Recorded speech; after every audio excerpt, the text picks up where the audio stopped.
Balmain House Histories. Are you a house historian? Homes hold a wealth of information and stories within their walls. If only walls could talk. Would you like to know more about the people who lived in your house? Are you someone who likes to solve mysteries? Then, here are some tips to help you discover more about your house. Age of your house. It's not only the age of the house, but house histories are also important because they tell us about the makeup of a suburb, how it developed, and about the people who live there. Homes hold a wealth of information, stories, and some mysteries. What type of information do people want to find out? Did my house have a name? Pre-1915, there were no numbering. House names were the main way of identifying homes. House names give a house personality and can have different meanings. The name of a ship that carried men to war, such as Ballarat, named after the Australian naval ship HMAS Ballarat. Names in reverse, such as the Ramses family name. A place where people came from, such as Sussex in London. House names can be found on land valuation, sewerage diagrams, in SANS directory and electoral rolls. If your house is not named, this is a perfect opportunity to add that finishing touch and add uniqueness and individuality. When was my house built? To establish a built date or age of a house by using a variety of resources such as rate books, valuation books, and building registers. Where can I find a photograph of my house? This can be helpful when restoring a property. Our house photo collection is built on donations and contributions from local associations, local residences, and researchers. Therefore, not every house is featured in the collection. We are happy to accept donations of photographs capturing local inner west houses. There are several Facebook groups within Balmain area which you can post a request to see if anyone has an image of houses in your street, such as Back to Balmain. Here is an example of a sandstone cottage at 7 Vincent Street, Balmain. Finding out the built date of my house. The building and development application registers are available online from 1950 to 1980. The entries are arranged by the date of application was received, the name of the owners, and the builders are noted in the register. Plans such as floor plans are not included. Would there be house plans available? Well, Balmain Council has paper BAs and DAs from 1950 to 2018. Electronic DAs are from 2009. Would there be other plans or maps available to help me trace the history of my house? Well, subdivision plans are a useful resource as it can indicate early properties, landmarks and roads, and sometimes will include name changes of streets. Water board plans are held for the year 1898. Would you like to find out more about your house and the people who have lived there? How do you trace a house history? Your neighbours are a good starting point with those who have lived in the street for a long time. They may have a wealth of knowledge to share and possible photos of your house or part of in the streetscape. Previous owners, who you bought your house from, their details will be on the title deeds of your home. When researching a house, the most used resources are rate books, land valuations, building application registers, sewerage diagrams, SANS directory for New South Wales, electoral rolls, probate packages and deceased estate files, also for New South Wales, birth, deaths and marriages notices in new papers. Balmain Municipal Council was proclaimed on 21st of February 1860 and made up of 3 wards. With the population exceeding 4,000, a 4th ward was added in 1874. Balmain's 4 wards were North Ward, the North East Ward, the South East Ward and the South West Ward. In 1913, approximately 6 acres of land adjoining Callum Park Asylum was transferred from Leichhardt Council to Balmain. On the 1st of January 1949, Balmain Municipal Council was dissolved and amalgamated with Leichhardt Municipal Council. Balmain rate books are held from 1908 to 1920. Rate books. Each local government area has different surviving records. Rate books were created for each financial year and provide a history of who lived in your house. They are organised according to wards, then by street. They record house numbers or house names. They record the name of the owner and their occupation. They may also list the occupier and their occupation, whether the rates are for a house or land. Before you start researching your house, you will need to know what ward your house was in. Ward maps are available through the library catalogue.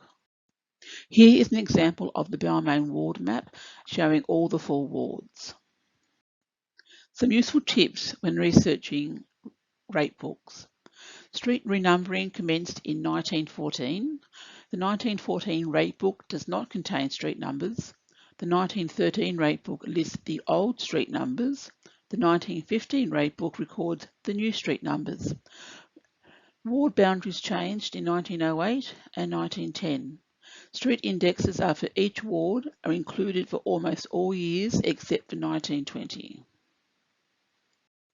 What type of information may be found in rate books?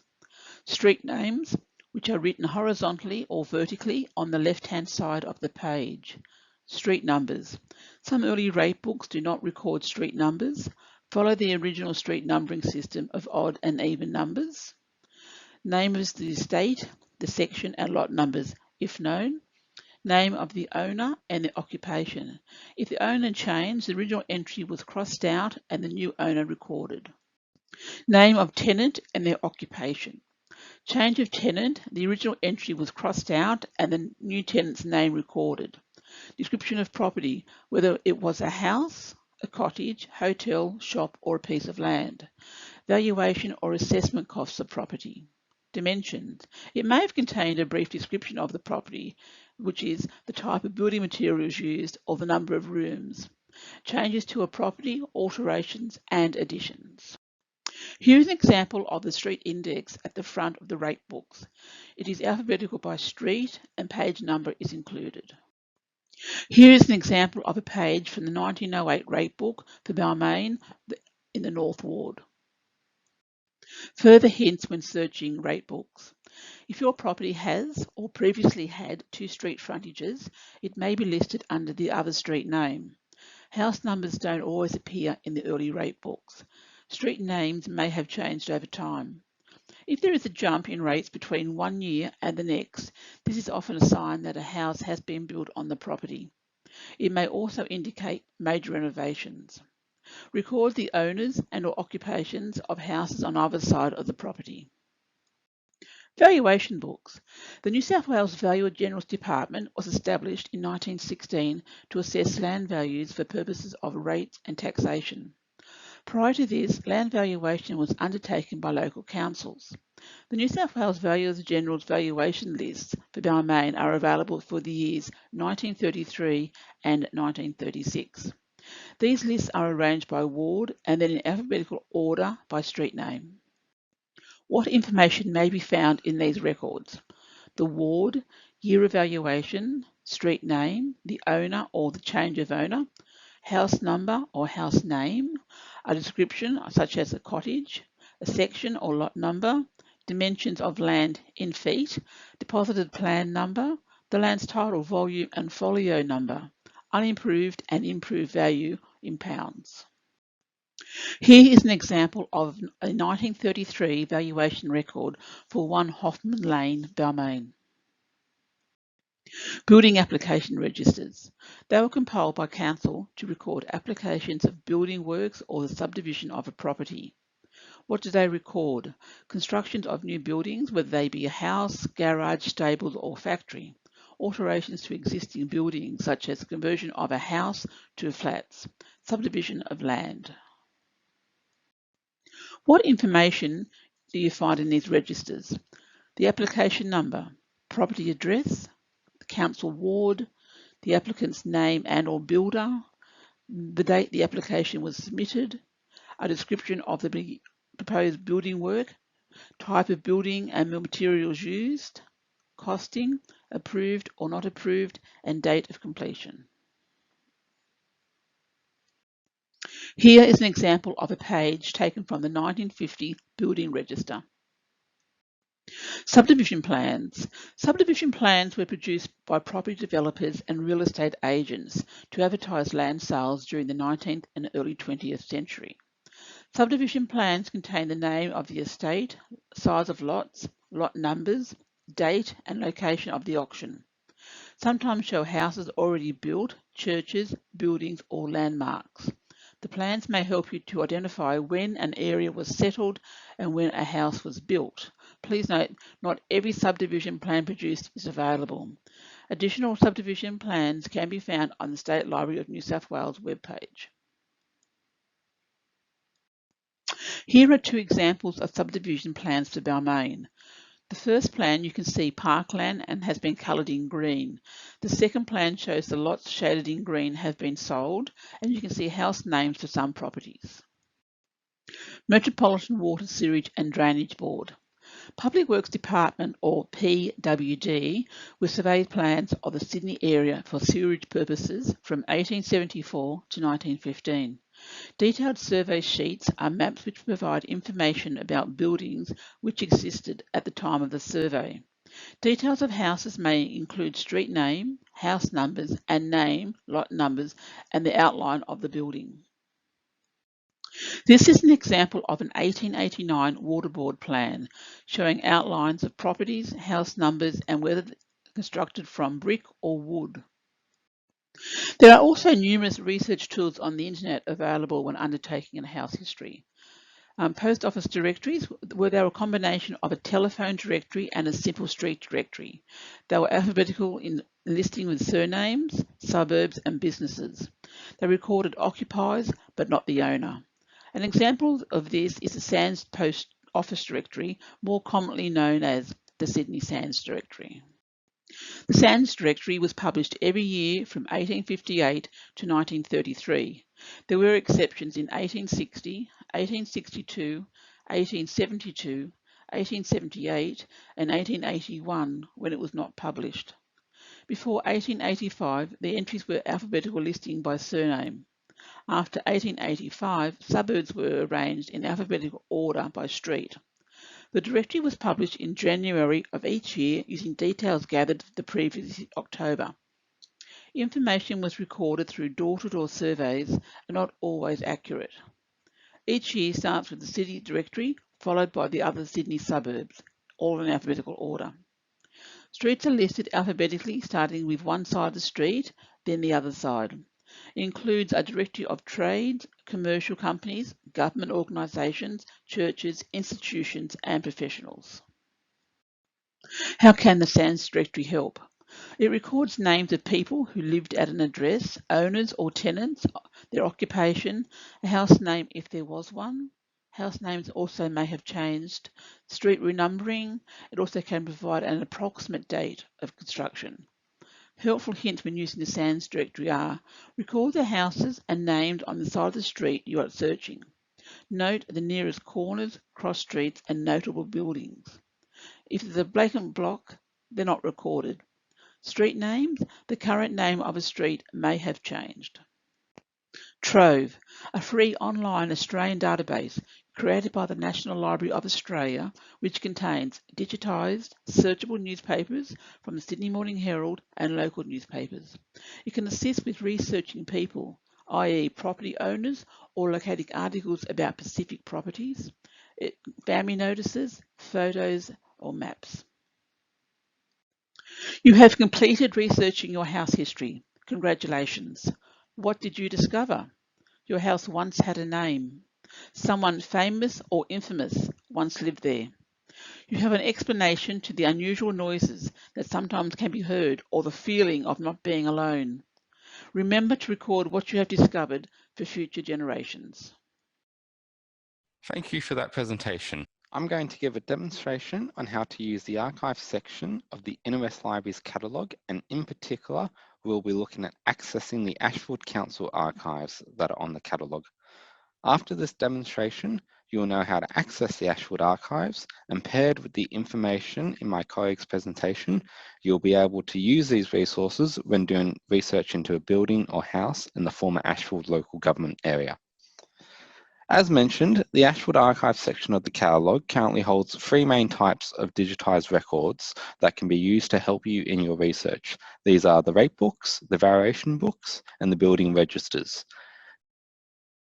The information within these items can give you details such as house name, house owners, and how the building was being used. And you can usually trace through these records to help determine the build date of a building. Before we start opening the records up, there's a couple things that we need to walk through. They are, at 1, how to access the library catalogue so that we can access the archives, and 2, how to view the ward maps that we have on the library catalogue so that you can help figure out what ward the piece of land you're researching belongs to. So the archives are stored on the library catalogue, so that means we need to access the catalogue. To do this, it's very easy. We can just Google InterWest Council, and we can just click on the top result. We can see that says interwest.nsw.gov.au. And this will take us to the homepage of the InterWest Council website. And if we move the cursor to the Explore tab, and then we can scroll under Libraries and go to search the catalogue. And now we're on the library catalogue. If we scroll down, you can see that there's a local history tab on the right-hand side, and there's a council archives button in this section. And that's what we click to go into the council archives. But we're not going to worry about that just yet, because first we're going to do a catalogue search for the Ashfield Council ward maps. This is very simple. If we just go to the search bar in the middle of the banner and type in Ashfield ward map and change the drop-down menu to say all resources, and then we just hit the search button.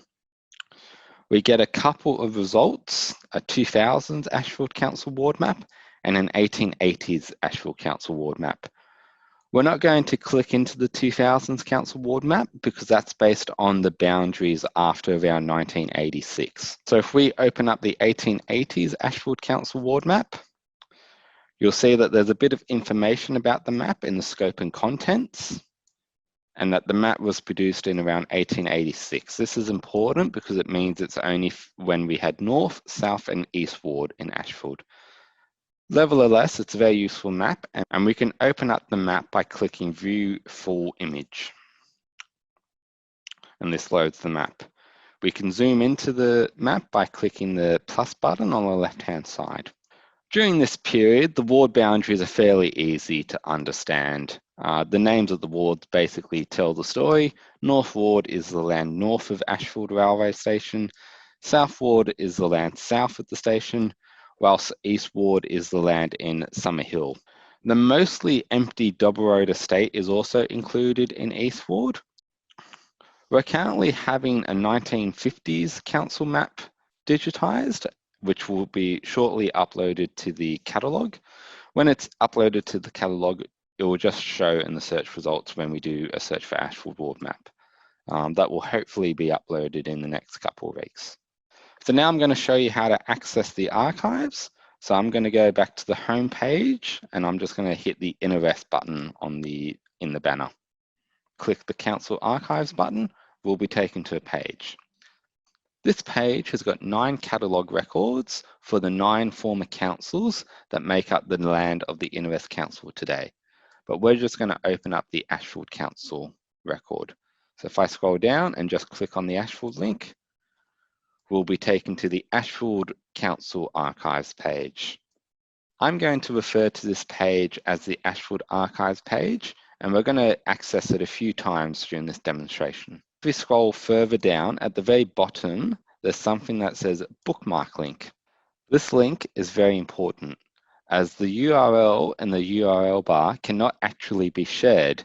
It's only a temporary link, and at the end of each day, it expires. So you don't want to save the URL in the URL bar or share it with a friend or use it as a citation. Instead, you want to use the bookmark link. And then when we click the link, it takes us to this screen. I'm now going to bookmark this page by just moving the URL down to my bookmarks bar. And I'm just going to go back into the record by clicking on Ashfield Council. We're now going to look at the Ashfield Council rate books. To access the rate books, the variation books, or the building registers, we have to click into the hyperlink next to the Includes button. So if I click on this link, it takes us to another search results page, and we can see that the rate books, the variation books, and the building registers are all listed. So I'm going to open up the rate books now. And first of all, I'm just going to go straight down to the bottom. And here I can see that the bookmark link is here again. So if I wanted to just bookmark the Ashfield Council rate books, I would just click on this link and then add it to my bookmarks. As we scroll back up, we can see that we have a very detailed scope and content section. There's a few important things here, but one of the most important things is that prior to 1896, the rate books do not include street numbers. So that can make searching the pre-1896 rate books quite difficult. After 1908, the rate books also don't include street numbering. Some other changes occur after 1908, which is mentioned at the top of the section.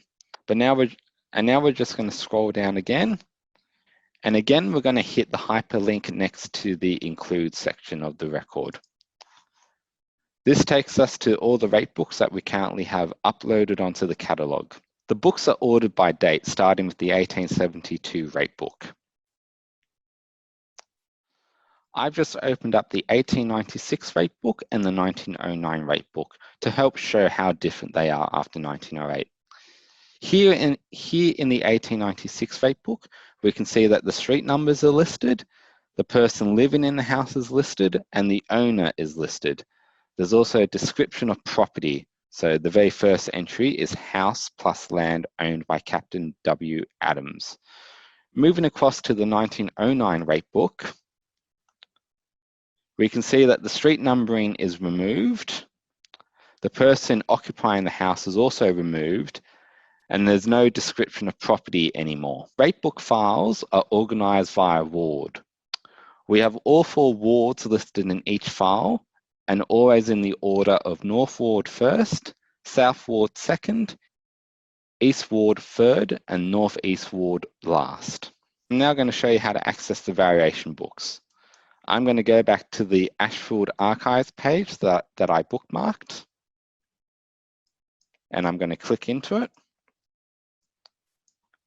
And I'm going to go into the series records, and now I'm going to open up the variation books.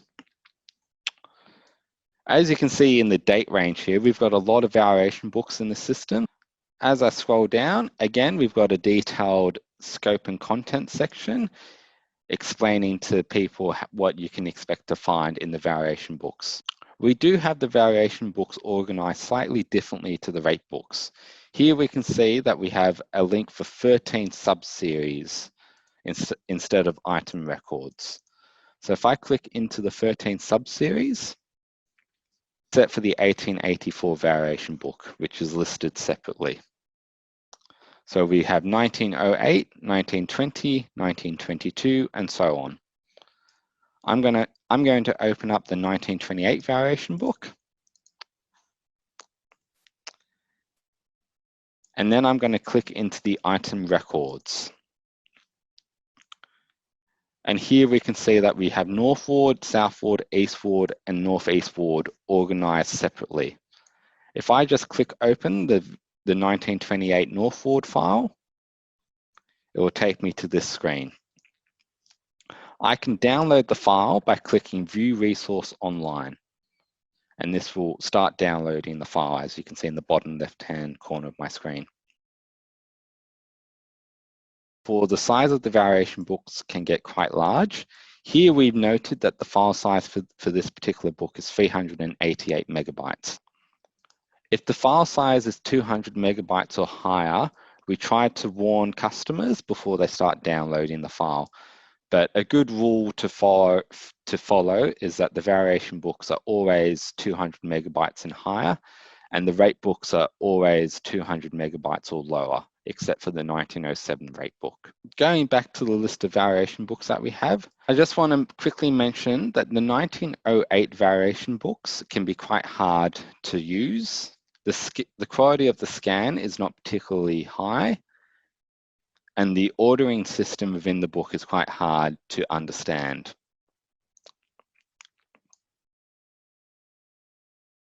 We don't have any books from the 1910s. Additionally, the 1920 variation cards are not a complete set. We are missing North East Ward and most of South Ward. From 1922 and onwards, we do have complete sets. So going down, we've got the variation books up until 1949. Here I'm going to speak about the building register. So again, I'm going to click on the Ashfield Archives bookmark that I made for myself. And I'm going to click into Ashfield Council.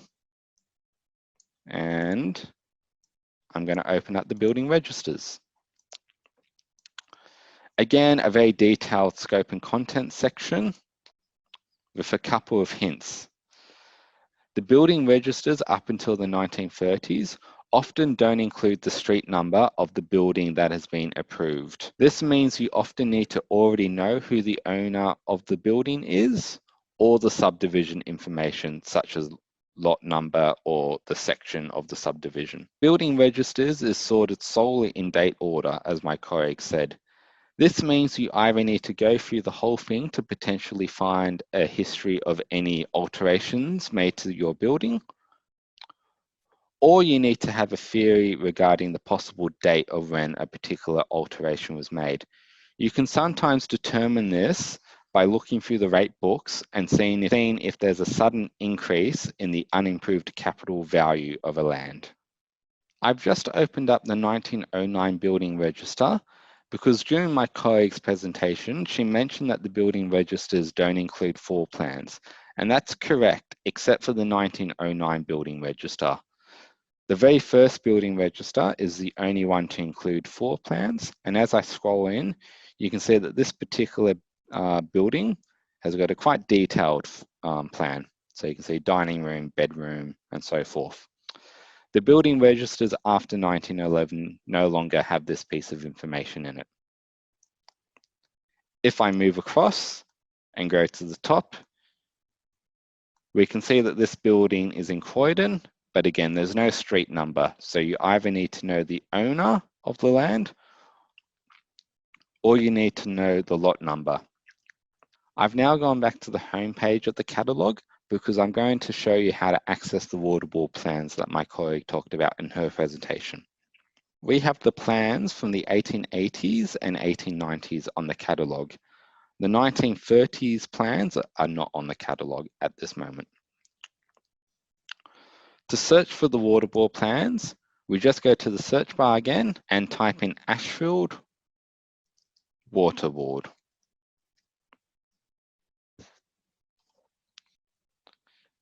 And you can see we get about 81 search results. If I just click on the very first search result, you can see that the catalogue record mentions the names of the streets that border the particular plan. This means that we can do a search for particular streets.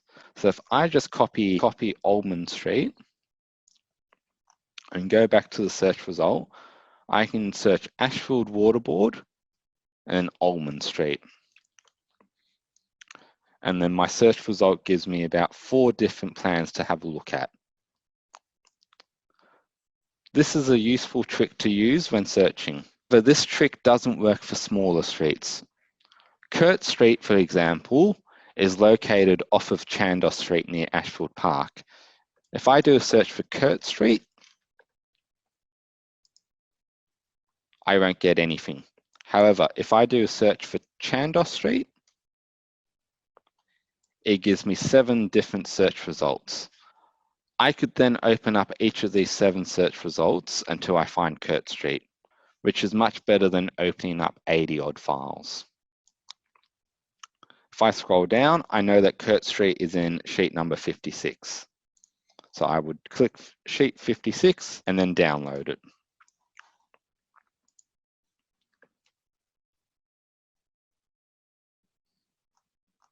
And I can see that Kurt Street is just located off of Chandos Street. The waterboard plans were the last resource that I wanted to show you. In addition to these resources, there are the external resources that my colleague mentioned in her presentation. These include the Sydney Sands Directory, available on the City of Sydney Council website, the subdivision posters available on the State Library of New South Wales, and digitised land titles available on the Historical Lands Record Viewer. When I'm doing a house history, I think the best path is to look at the entry in the 1928 variation books and see what information is in there, such as house name, subdivision information, and so forth. I then check the water board plans to see if I can determine whether the building has been built by the 1880s or 1890s.